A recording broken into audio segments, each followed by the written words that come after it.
Hey everyone, and welcome back. Today, we're diving into something that might seem a little, well, obvious, but it's incredibly important to talk about.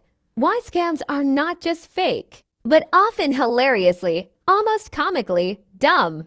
We're going to unpack how these schemes try to trick you, especially when they're after your personal data and your IP address, and why, when you look closely, they just don't add up.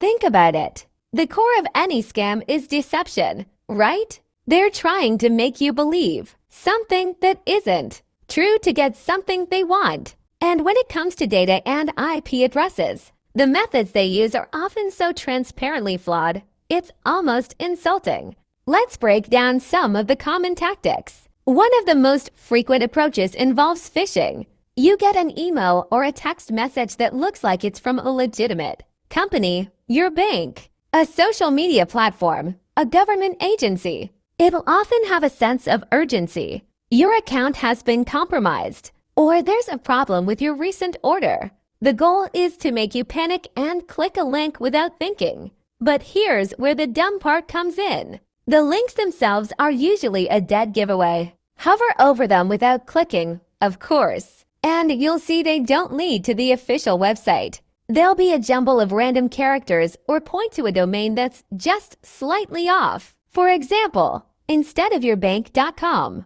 it might be yourbank-security-update.biz. It's like a burglar leaving a note saying, "I'm coming to steal your stuff." And my name is definitely not a burglar. Then there's the information they ask for. Scammers will often request sensitive details like your social security number, your bank account login, or your passwords. Now, consider this logically. Would your actual bank ever call you out of the blue and ask for your full social security number over the phone, or send you an email demanding you click a link to verify your account by entering your password?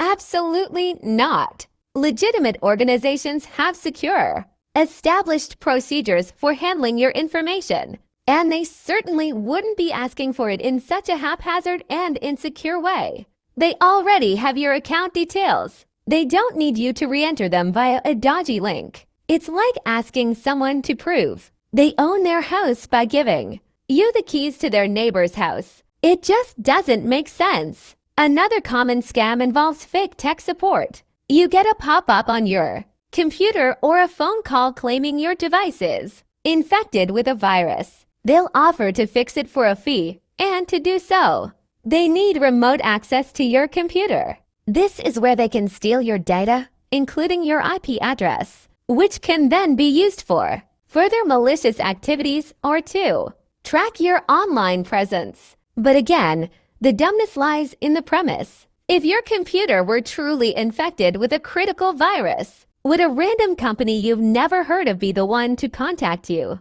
And would they ask you to pay upfront for a service they haven't even performed yet?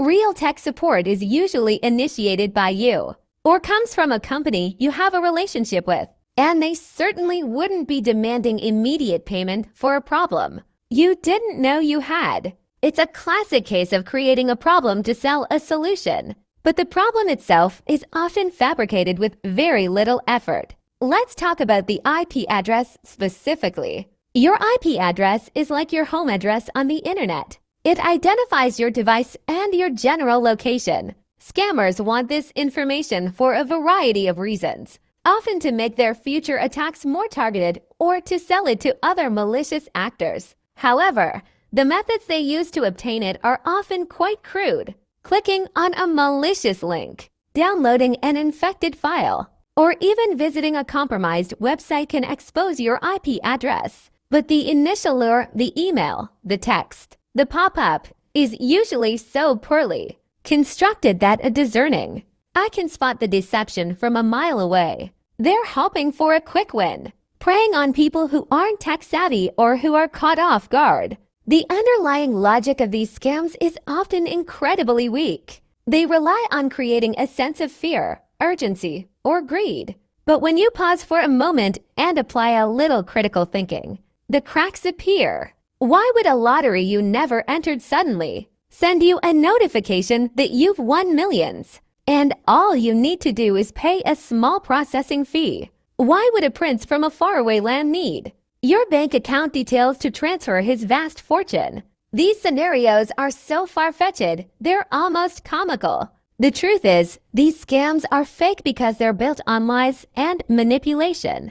And they're dumb because their methods are often so transparently flawed. They underestimate our intelligence and our ability to question things. By understanding these basic tactics and remembering to pause, think, and verify, you can easily sidestep these attempts to steal your data and compromise your online security. Thank you so much for joining me today. I hope this has given you a clearer perspective on why these scams are so easily debunked. Stay safe, stay informed, and I'll see you in the next video.